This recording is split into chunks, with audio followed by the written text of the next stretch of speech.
Entonces, ahora sí, estamos ya en condiciones de hacer un estudio más detallado de la anatomía, tanto de la faringe como de la laringe. Empezaremos con la faringe. Vean, la faringe es este órgano. Fíjense, está aquí, es un órgano hueco, se extiende desde la base del cráneo hasta la parte inferior del cuello.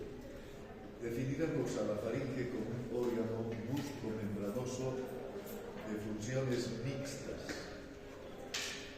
¿Por qué? Porque forma parte tanto del tubo o del conducto respiratorio de la vía aérea, pero también forma parte del tubo digestivo.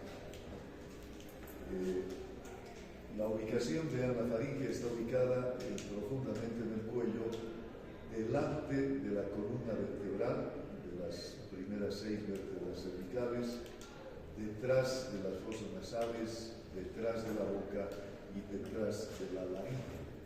Con todos estos órganos tiene comunicación para cumplir adecuadamente sus funciones. Su forma es un conducto un tanto irregular, es ancho en la parte superior, se va estrechando hacia la parte inferior, donde se continúa con el esófago, porque el esófago es la continuación nada más de la faringe.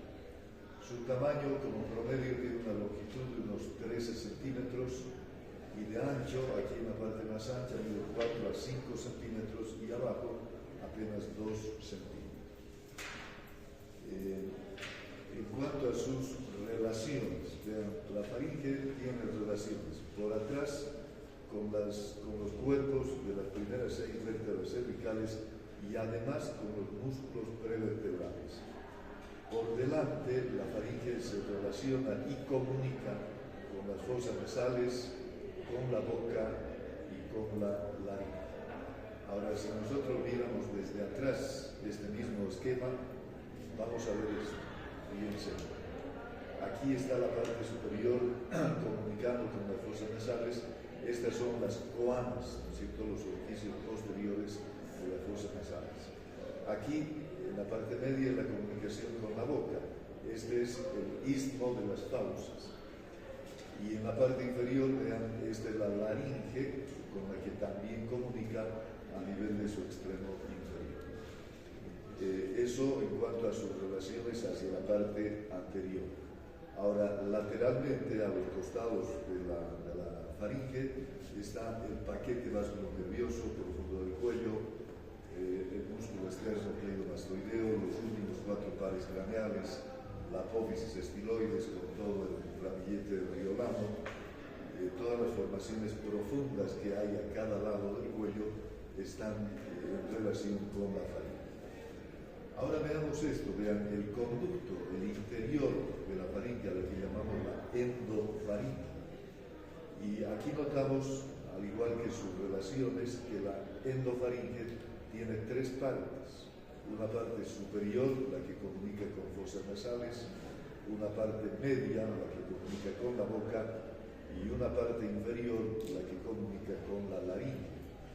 Por lo tanto, estas partes se llaman, la superior se llama la nasofaringe o rinofaringe, ya que comunica con las fosas nasales.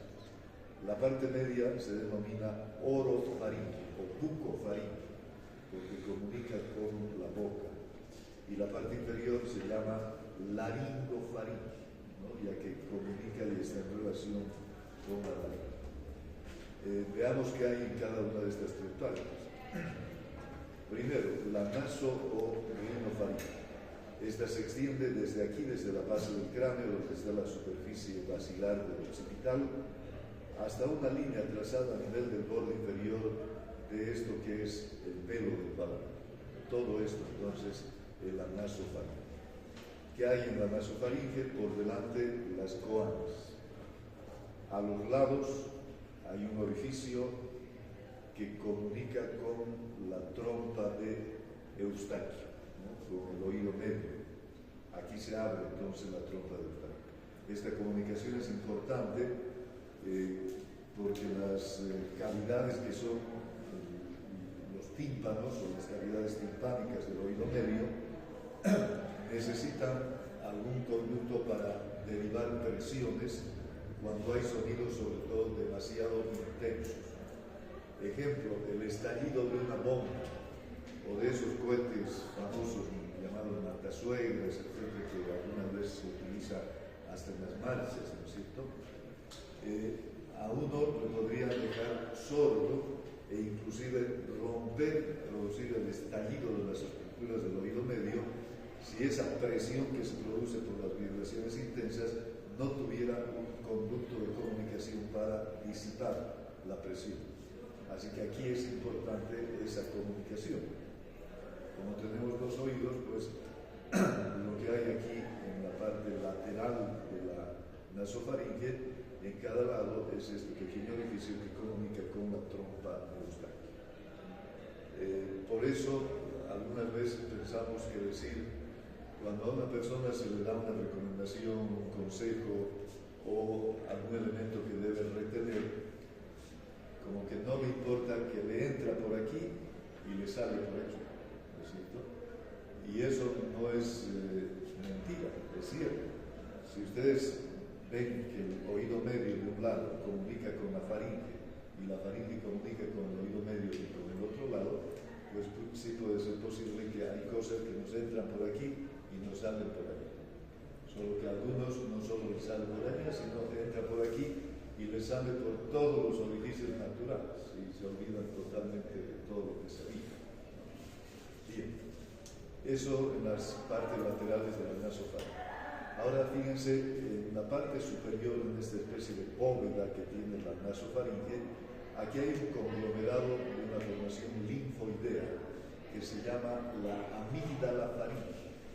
Vean que amígdalas entonces hay en varios lugares. Hemos visto aquí la amígdala palatina, en el velo del paladar. También hemos encontrado una amígdala bajo la mucosa de la lengua, la amígdala lingual, y esta es la amígdala faringe, con las mismas características del tejido linfoideo y las mismas funciones. Forma parte del sistema inmunológico del cuerpo. Eso es todo lo que tiene la nasofaringe o rinofaringe. Ahora veamos la orofaringe o bucofaringe. ¿De dónde a dónde consideramos orofaringe? Desde esta línea trazada a nivel del borde inferior del velo del paladar hasta una línea horizontal que va a la altura del hueso hioides. Todo esto entonces es la orofaringe. El único detalle que hay aquí es que encontramos el mismo de las fauces. Vean esto, donde comunica la faringe con la boca. Y aquí está todo el borde inferior, los pilares anteriores del velo del paladar. Y más abajo está la laringofaringe. ¿De dónde a dónde la laringofaringe? Desde la línea que hemos trazado a nivel del hueso hioides hasta la altura más o menos de la quinta o sexta vértebra cervical, que es donde termina la faringe. ¿Qué detalle hay aquí? Pues eso, vean, en la laringofaringe encontramos el orificio superior de la laringe, donde además está este cartílago, que es el cartílago epiglotis, y la cara posterior de la laringe. Todo esto involucra a la laringofaringe. Ahora hablemos de la estructura que tiene en sus paredes la faringe. Lo hemos descrito, hemos definido como un órgano músculo membranoso. Entonces va a tener una capa muscular, va a tener una capa mucosa, cubierta interior, y además una aponeurosis. La aponeurosis es esta membrana blanquecina que está en el medio de todas las hojas y que le sirve como sostén o como armazón a la faringe. Esta aponeurosis se llama la aponeurosis faringe. Vean, esta aponeurosis está insertada en la base del cráneo a nivel del tubérculo faríngeo precisamente, del hueso occipital, luego se inserta en las alas internas de la apófisis pterigoides, más abajo en el ligamento pterigomaxilar, en la parte más posterior de la línea miloioidea, en el hueso hioides, en las astas del hueso hioides, y abajo en los cartílagos de la laringe. Y en la parte más inferior, esta aponeurosis se va adelgazando hasta transformarse en una telita muy fina que es continuación hacia el esófago. Esa es la aponeurosis. Luego la capa muscular, vean que en las paredes de la faringe hay varios músculos. Y hay dos tipos de músculos, todos son pares, de cada uno hay uno derecho y otro izquierdo. Dos grupos de músculos tiene la faringe, uno músculos elevadores y otro músculos constrictores. Los elevadores, como su nombre dice, cuando se contraen, pues llevan la faringe hacia arriba, la estiran hacia arriba. ¿Cuáles son? Primero el músculo estilofaringeo, ¿verdad? Es un par de músculos. Este es el que forma parte del ramillete del iriolano. El estilofaringeo se inserta en la apófisis estiloides, en el extremo superior, desciende y termina en la pared lateral de la faringe. Si se contrae, eleva la faringe. Y el otro es el músculo faringoestafilino o palatofaringeo, que va formando el pilar posterior del velo del paladar, insertado en la cara posterior del velo y luego en la pared lateral de la faringe, también eleva a la faringe. Ahora, esta elevación es importante, sobre todo en el momento de la deglución, ¿no? Para coordinar el paso del bolo alimenticio y que vaya fácilmente hacia el esófago. Y los constrictores son los músculos, vean que están aquí, pares igualmente, son tres en total. Este que está arriba es el constrictor superior, este otro es el constrictor medio y el de abajo es el constrictor inferior. La función de todos estos es la de comprimir y hacer fuerza transversalmente en la faringe, igual para facilitar la deglución. Inserciones. El constrictor superior, que es todo esto, se inserta también en el tubérculo faríngeo del hueso occipital y en la aponeurosis faríngea. Se inserta en el ala interna de la apófisis pterigoides, en el ligamento pterigomaxilar. Y desde aquí va también un poquito en el hueso maxilar inferior, en la línea miloioidea. Y desde aquí va hacia atrás, vean, a la línea media, donde se mezcla, se entrecruza con el similar del otro lado. El constrictor medio, que está aquí, se inserta en las astas mayores del hueso hioides y hacia atrás en la línea media, cruzándose con su similar del lado opuesto a nivel de la cara posterior de la faringe. Y el constrictor inferior, que es este músculo, se inserta aquí en los cartílagos de la laringe, en el cricoides, en el tiroides, y desde ahí va hacia atrás y se mezcla con su similar del otro lado en la línea media. Estos llegan entonces todos a la línea media posterior de la faringe. Esa es la capa muscular.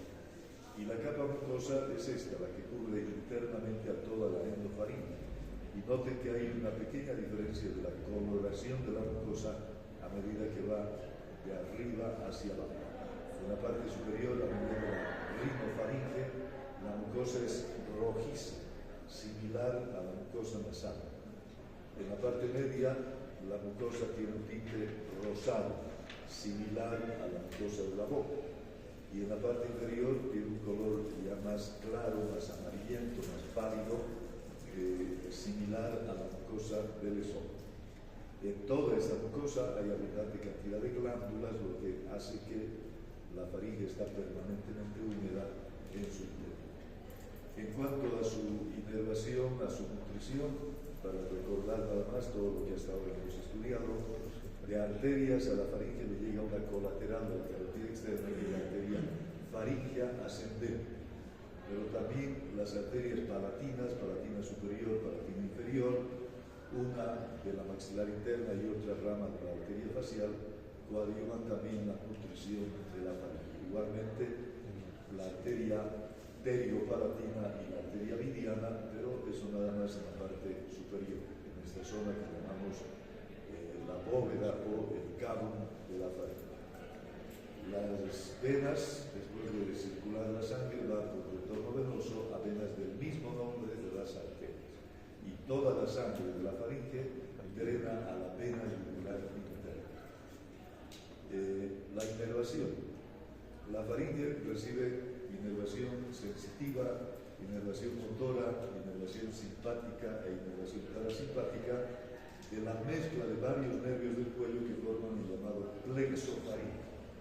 Contribuyen a formar ese plexo el nervio glosofaríngeo, el noveno formar el nervio vago y el simpático cervical, todos ellos para darle toda la inervación adecuada para su funcionamiento a la faringe.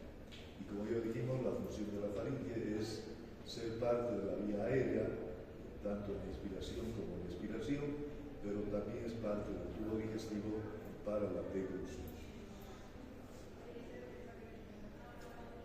Y ahora veamos este otro órgano, la laringe. Este sí ya es exclusivo de la vía aérea, no tiene que ver con el tubo digestivo. La laringe, vean, la definimos como un órgano fibrocartilaginoso y muscular que forma parte de la vía aérea para la respiración, pero además la laringe es el órgano esencial de la fonación. El sonido de la voz que nosotros emitimos es gracias a este órgano, a la laringe. Ahora, en caracteres generales, ubicación de la laringe está ubicada aquí, en la parte anterior media del cuello. Su forma es más o menos de una pirámide triangular cuya base es superior y su vértice truncado, cortado, es inferior. No termina en punta como una pirámide porque aquí se continúa con la tráquea. Su tamaño es muy variable, no es muy importante saber el tamaño porque varía primero según la edad. En el niño la laringe es pequeña, a partir de la pubertad crece rápidamente. Luego según el sexo, en la mujer la laringe es más pequeña que en el varón. Y finalmente de persona a persona, hay personas que tienen laringe más grande que otras. Y todo tiene que ver entonces en el tamaño de la laringe con las modificaciones que produce al tono de la voz. Por eso hay voces agudas, hay voces graves, diferentes de acuerdo al tamaño de la laringe. Como en general en el varón la laringe es más grande que en la mujer, por eso también la diferencia del tono de la voz del varón, que es más grave, a la mujer que es más aguda, muy parecida a la del niño, ¿no es cierto? Porque si bien crece, pero no tanto como en el varón. Ahora, sus palmas. Vean, la laringe tiene una base superior que está aquí, que comunica con la faringe, con la laringofaringe, tiene un vértice aquí truncado que se continúa con la tráquea. A continuación de la laringe están los anillos de la tráquea. Tiene, como es pirámide triangular, tiene tres caras. Dos a los costados, dos caras anterolaterales y por atrás una cara posterior. Las caras anterolaterales están en relación con el paquete vascular-nervioso profundo del cuello, con los lóbulos de la tiroides, con el músculo externo cleidomastoideo y algunos de los intraioideos que también pasan aquí por delante de la laringe. El externo cleidoioideo, el externo tiroideo, el tiroioideo y el homoioideo pasan en relación a estas caras anterolaterales de la laringe. Este órgano lo podemos palpar, ¿no?, en el cuello a través de las partes blancas. Si ustedes tocan, lo que van a tocar es esto, la parte más prominente, este cartílago, que se llama el cartílago tiroides de la laringe. Y en el varón es más fácil apreciar porque es más grande que en la mujer. Nos han calumniado, ¿no?, de que el tamaño de la laringe en el varón es por el pecado original. Dicen la manzana de Adán que ahí se ha trancado. Calumnia, porque es la mujer la que ha tentado al varón en el pecado original, no el hombre a la mujer, no Adán a Eva, Eva a Adán. Así que ellas deberían tener aquí trancada la manzana. Bien, ahora veamos la estructura de la laringe. Primero veamos el conducto, igual que hemos visto la endofaringe, ahora veamos la endolaringe, porque esta es la parte importante donde se explican las funciones que tiene la laringe. Fíjense que todo esto es el conducto interior de la laringe. La laringe es toda esta parte y este es su conducto. Aquí notamos que no es un conducto regular, ¿cierto? No es cilíndrico como se vería por fuera. sino que al medio tiene una zona muy estrecha, esta, y por encima se abre, se dilata, y lo mismo por abajo se dilata para continuarse con la tráquea. Entonces hay tres zonas bien diferenciadas en la endolaringe. La parte media, esta parte estrecha, se llama glotis. La parte por encima de la glotis se llama la supraglotis. Y la parte por debajo de la glotis se llama la infraglotis o subglotis. Esas son las tres partes de la endolaringe. Ahora veamos cada parte. Primero, la parte principal, obviamente, es esta, la glotis.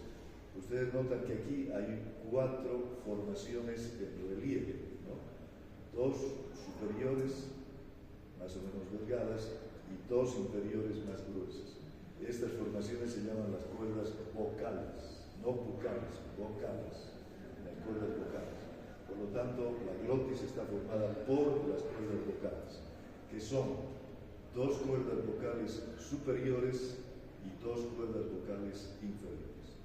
En esta imagen estamos viendo un corte hecho así, verticalmente y de frente a la laringe.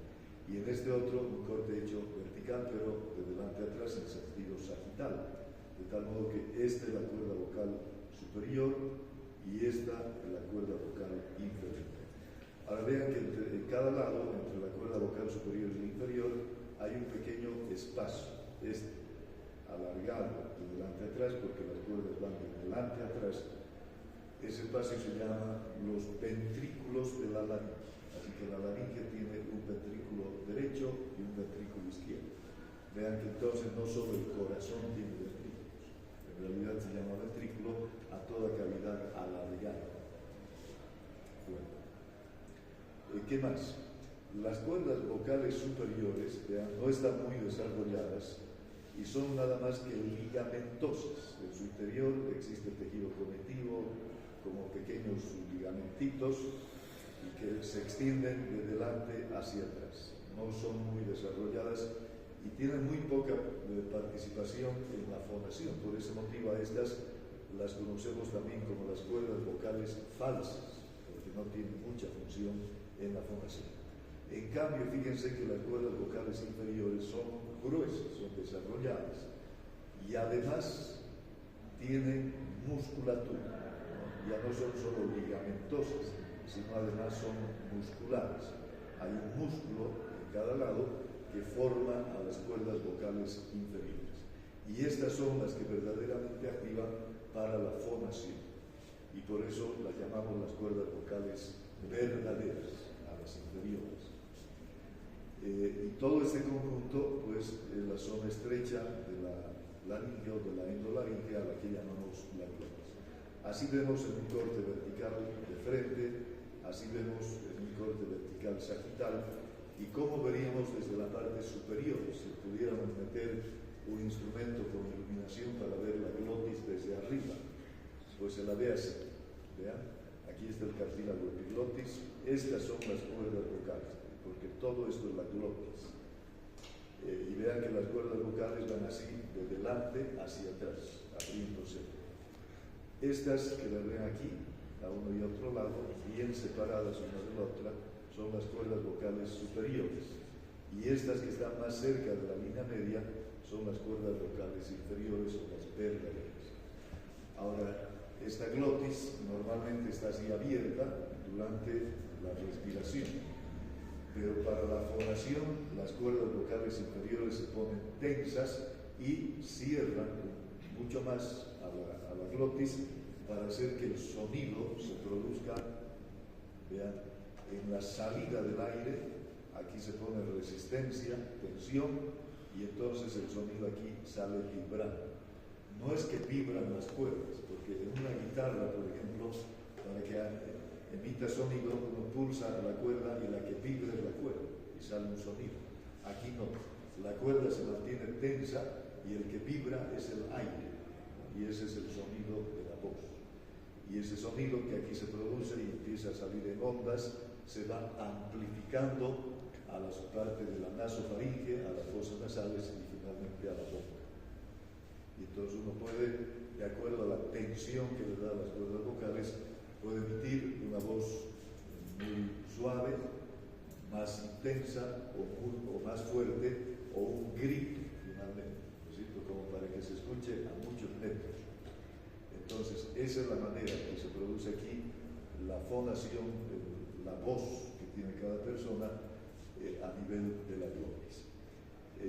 También en algunas otras funciones estas cuerdas se pueden aproximar tanto que cierran herméticamente la glotis y forman una válvula que nos permite, por ejemplo, aumentar la presión dentro del tórax. Eso sucede cuando hacemos algún esfuerzo. Cuando uno levanta un peso, la glotis se cierra. Para que no fugue presión, no se salga el aire, se cierra y se mantiene la presión dentro del tórax, el diafragma empuja y los músculos abdominales se ponen tensos. En la mujer, por ejemplo, en el momento del parto, cuando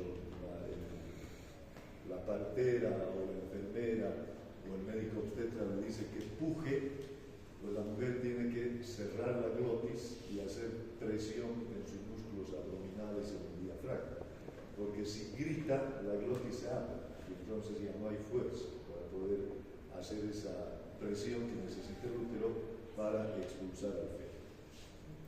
Bien, esa es entonces, vean, la característica de la glotis. Ahora, por encima de la glotis, la laringe se dilata hasta terminar en su extremo superior, hasta el cartílago epiglotis, y todo esto se llama la supraglotis.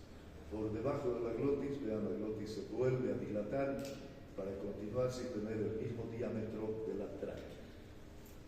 Así que siempre la parte importante de la laringe va a ser la glotis. Bueno, estructura. Ahora, hemos definido a la laringe como un órgano fibrocartilaginoso y muscular.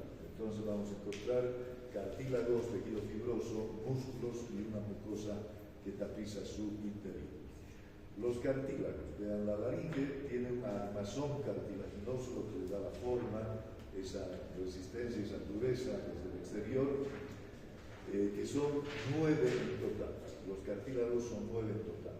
De estos 9, 3 son impares, es decir, hay uno de cada uno, y 3 son pares, hay 2 de cada uno.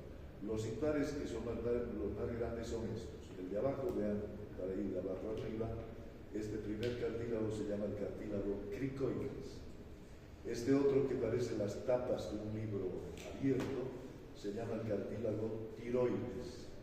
Y este, en la parte más superior, que parece una raqueta o una lengüeta, se llama el cartílago epiglotis. Diremos algo de cada uno. El más inferior, porque aquí ya se continúa, vea, con los anillos de la tráquea y con la tráquea en sí. El cartílago que está más abajo se llama el cartílago cricoides. Este cartílago tiene 2 partes. Aquí hacia adelante, porque es de la laringe vista de delante y esta de atrás. En la parte anterior tiene un arco y en la parte posterior tiene una placa con un encalce. Se parecería mucho a este anillo que yo tengo aquí en el dedo. Esta sería la parte anterior del cartílago, un arco, y por atrás tiene esta placa cuadrangular. Así es, exactamente igual es el cartílago que tenemos en esta parte, cricoides. Por encima está el cartílago tiroides, vean, es el más grande, es el que lo tocamos aquí, el que hace el relieve en la parte anterior del cuello, el cartílago tiroides. Vean cómo es este cartílago, tiene 2 láminas cuadriláteras unidas en la línea media y formando un ángulo, que lo palpamos, que se llama el ángulo saliente del cartílago tiroides. Pero si al cartílago lo vemos desde atrás, ese ángulo más bien va a ser un ángulo entrante, ¿no es cierto?, hacia excavado. Después, este cartílago tiene aquí en la parte media, en la unión de estas 2 láminas, una pequeña escotadura, ¿no?, la escotadura del cartílago tiroides. Y por atrás de la parte superior, vean, salen 2 prolongaciones que se llaman las astas superiores, más o menos largas, que por ligamentos se unen a las astas de hueso y órganos. Y aquí abajo del cartílago tiroides salen otras astas más pequeñas llamadas las astas inferiores. Y estas astas inferiores, como estamos viendo, se apoyan y se articulan con las partes laterales del cartílago cricoides. Esto hace que el cartílago tiroides, entonces, apoyado en los cricoides, se puede mover gracias a esa articulación para estirar o para relajar a las cuerdas vocales. Este es el cartílago tiroides. Y el tercer cartílago impar es el cartílago epiglotis, que tiene una parte ancha y hacia abajo un estrechamiento que parece un mango. Entonces se compara mucho a una raqueta o a una lengüeta. El mango, en esta parte inferior del cartílago epiglotis, se articula aquí con el ángulo entrante del cartílago tiroides, es decir, llega hasta aquí y se articula.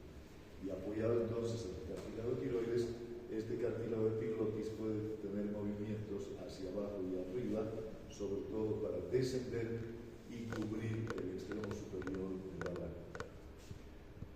Y los cartílagos pares son más pequeñitos. Aquí están los primeros. Vean, estos dos son los cartílagos aritenoides. Cada cartílago aritenoide es como una pequeña pirámide cuya base inferior, vean, se articula con el cartílago cricoides a nivel de su placa. Tienen tres caras y su vértice se articula con estos otros dos cartílagos. Ya están saliendo aquí del vértice estos que parecen cuernitos, y por ese motivo estos se llaman los cartílagos corniculados, que son otros cartílagos pares del ala.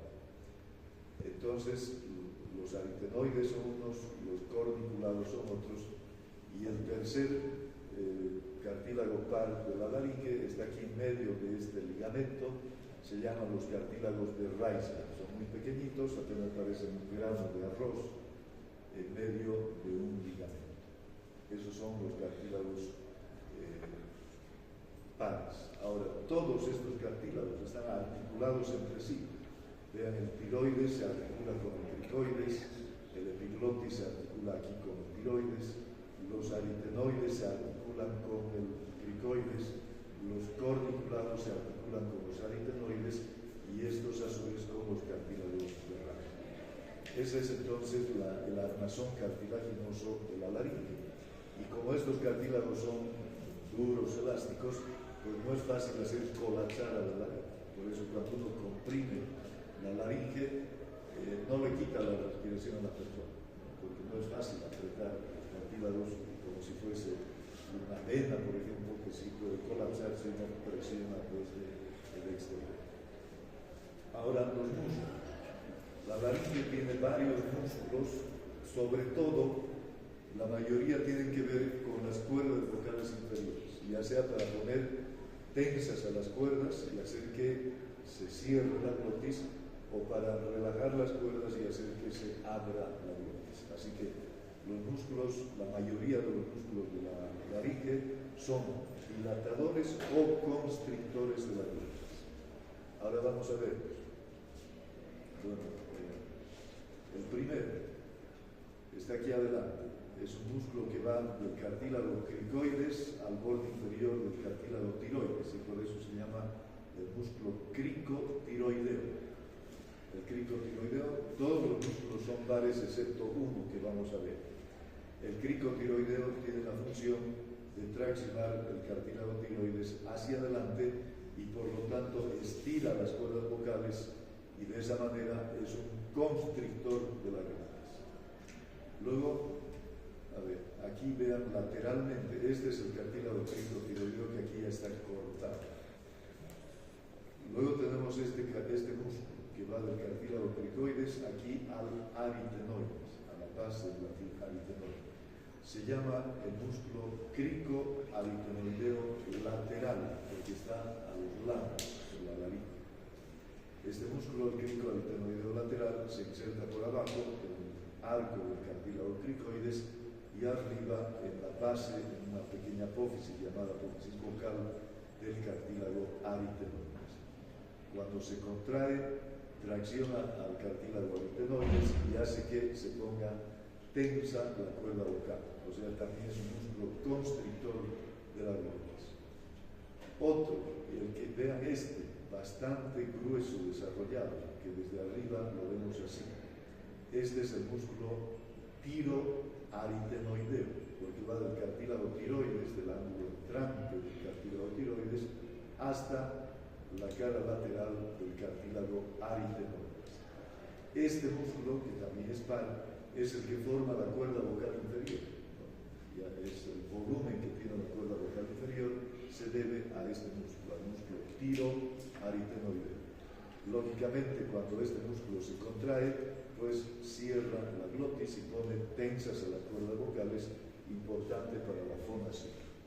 Así que este es el verdadero músculo de la fonación, constrictor también de la glotis. Otro constrictor de la glotis, y es el único músculo impar de la laringe, es este. Se llama el músculo interaritenoideo, porque vean, va de un aritenoides al otro aritenoides. Algunos lo llaman también músculo ariteno-aritenoideo. Este músculo se inserta de un lado en la cara posterior del aritenoides de un lado y en la cara posterior del aritenoides del lado opuesto. Vean que este músculo, porque todo este es un solo músculo, tiene dos tipos de fibras, unas fibras cruzadas en X y otras fibras horizontales, transversales. Cuando se contrae este músculo, hace que los aritenoides se aproximen entre sí, por lo tanto, al cerrar este espacio, es un músculo constrictor de la glotis. Hasta aquí todos son constrictores de la glotis. Y entonces, ¿cuál dilata? Este.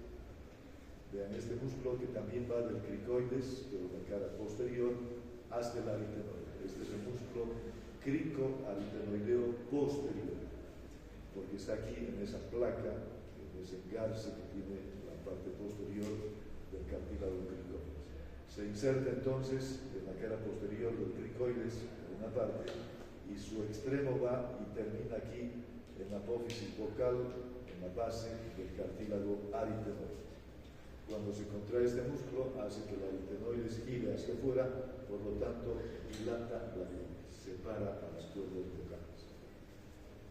Y por último, un músculo que ya nada tiene que ver con la glotis, solamente con mover a este cartílago, que es el cartílago epiglotis, es este, que vean va del aritenoides al cartílago epiglotis. Se llama por eso el músculo ariteno-epiglótico. Fíjense que el nombre de todos los músculos es de dónde a dónde va, ¿no? Si va del cricoides al tiroides, es cricotiroideo.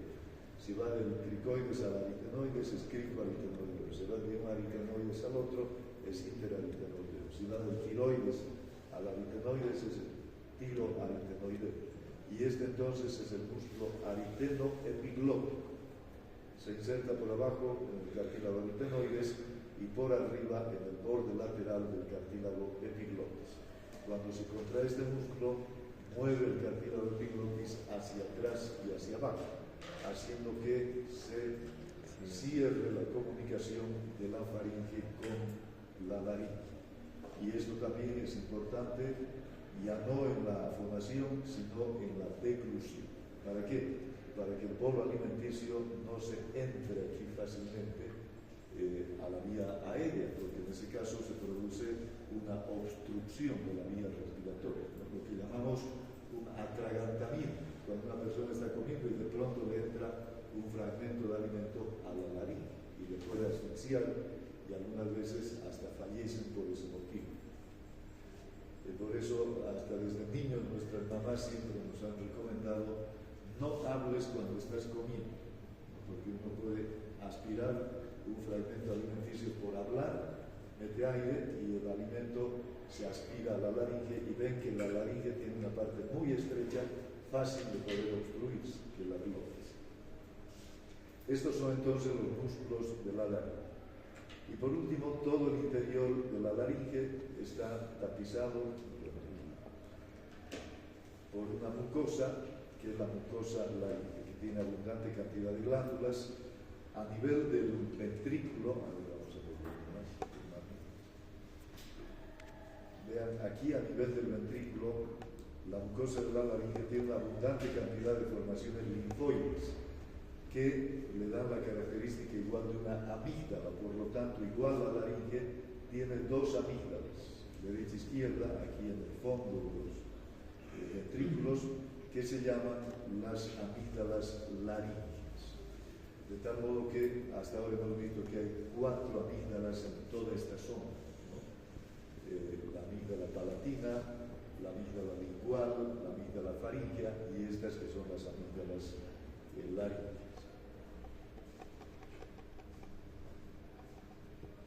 Ahí está, vean la mucosa que tapiza toda la laringe. Y ahora, irrigación e inervación.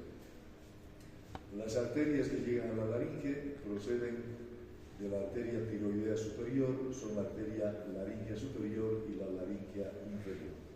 Y algunas veces una de la subclavia, que es la laringea posterior. Las venas, con el mismo nombre de las laringeas superiores, inferiores y posterior, drenan aquí a la vena yugular interna de uno y de otro lado. Los linfáticos, toda la linfa de la laringe va a los ganglios linfáticos profundos, a los de la cadena yugular interna, a los prelaringeos, a los pretraqueales y a los paratraqueales. Y los nervios, la inervación de la laringe, que también recibe inervación motora para sus músculos, importante para la fonación, inervación sensitiva, inervación simpática e inervación parasimpática, como toda dice. ¿Por dónde le llega esa inervación? Por los nervios laringeos, ramas del nervio vago, el 10º par. El laringeo superior aborda la laringe en el extremo superior y se divide en dos ramas, una rama externa y una rama interna. Este nervio, el laringeo superior, da sobre todo inervación parasimpática, inervación sensitiva e inervación motora a un músculo de la laringe. De todos los músculos, solo uno está inervado por el laringeo superior, es el músculo cricotiroideo. Y el nervio laringeo inferior, o llamado también nervio recurrente, porque este vuelve desde el tórax, rama del vago, pero se origina en el tórax y vuelve al cuello para terminar en la laringe, por eso se lo llama nervio recurrente. Este inerva a todos los demás músculos de la laringe que no han recibido inervación del laringeo superior. Se inerva a todos los músculos de la laringe menos al cricotiroideo, que ya está inervado por el laringeo superior. Y al mismo tiempo estos dos nervios laringeos que dan la inervación motora y sensitiva, también le dan la inervación parasimpática o vagal.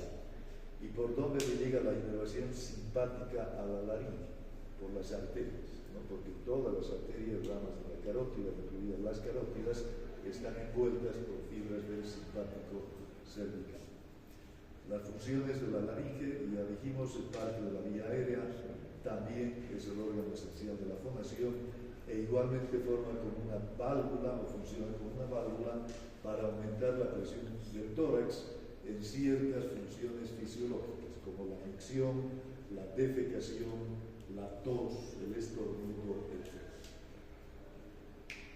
Bueno, y por último, ya hemos visto todo lo que hay en el cuello, pero nos faltaría ver esto, los músculos profundos del cuello. En el cuello, vean, a cada lado, y viendo desde el cuello a las primeras dos costillas, hay un grupo de músculos, todos son pares, que se llaman los músculos escalenos.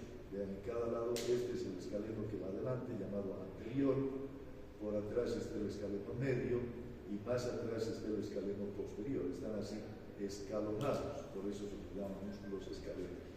Estos músculos se insertan, como estamos viendo, en las apófisis transversas, tubérculo anterior, de las vértebras cervicales desde la segunda hasta la quinta, y abajo el escaleno anterior va a la primera costilla y el escaleno medio y posterior a la segunda costilla. La función de estos músculos es la de mover lateralmente el cuello, pero también pueden estirar las costillas y participar en la inspiración, en los movimientos respiratorios. Luego tenemos los llamados músculos prevertebrales, estos que están aquí delante de la columna cervical. Los prevertebrales son tres.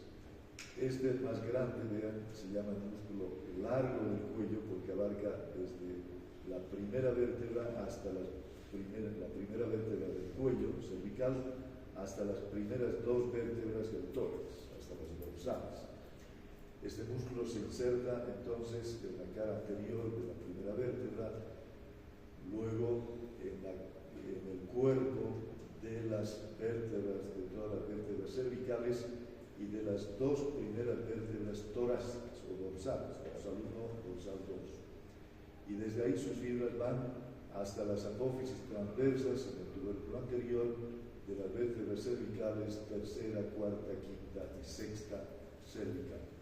La acción de este músculo, que también es par, hay uno derecho, otro izquierdo, es la de flexionar el cuello. Luego tenemos aquí el músculo que va de la cabeza a la columna cervical, el músculo recto anterior mayor de la cabeza. Se inserta en el hueso occipital, en la superficie basilar del occipital, a los lados del tubérculo faríngeo, y hacia abajo en el tubérculo anterior de las apófisis transversas de las vértebras cervicales segunda, tercera, cuarta y hasta la quinta.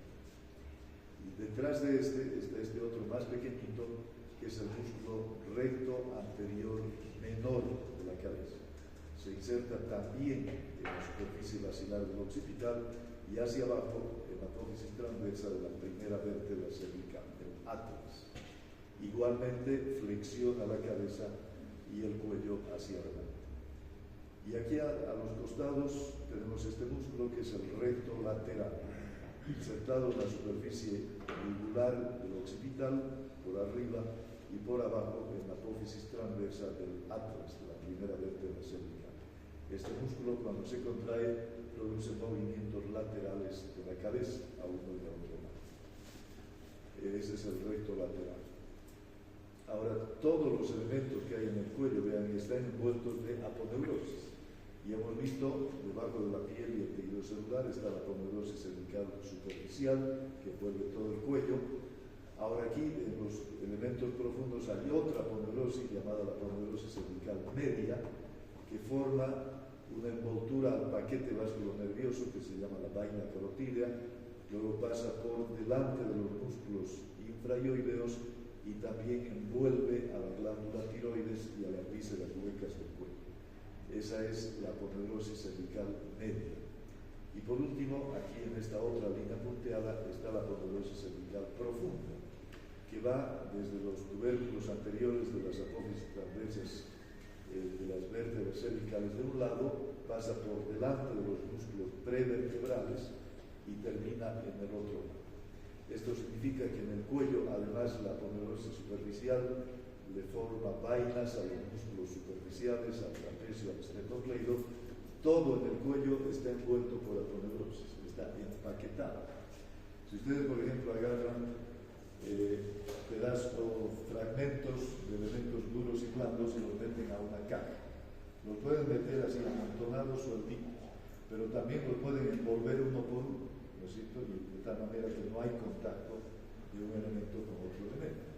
Por ahí meten por un lado un pedazo de carne y de otro lado ponen un pedazo de pan. Se humedecería el pan en contacto con la carne, pero si empaquetan la carne en un celofán y el pan en un papel, ya no va a haber ese contacto. Lo mismo sucede aquí en el cuello. Los órganos no están en contacto directo unos con otros. ¿Por qué? Porque el cuello es una zona muy movible del cuerpo, tiene todos los movimientos. Y en ese movimiento hay roce, hay frote de un órgano con otro. Por ese motivo es que están empaquetados para que ese frote no produzca desgaste de un órgano con el otro. Imagínense si se desgastaría la pared de una vena, de estas grandes venas. Habría una gran pérdida masiva de sangre, ¿sí? Fácilmente infartado. Bueno, con esto entonces hemos terminado nuestro capítulo del cuello. Y nos queda solamente el último acápite que lo vamos a ver a partir de la próxima semana, que es el sistema nervioso central.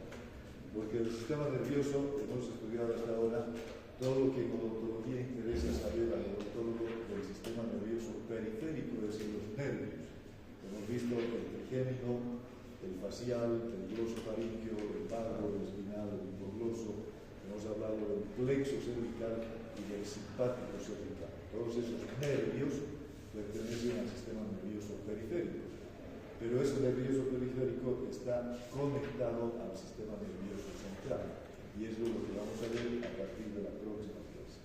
En esa parte yo les recomiendo no faltar a las clases, porque si van a 3 clases y faltan a una, llegan a la siguiente y ya no saben de qué estamos hablando.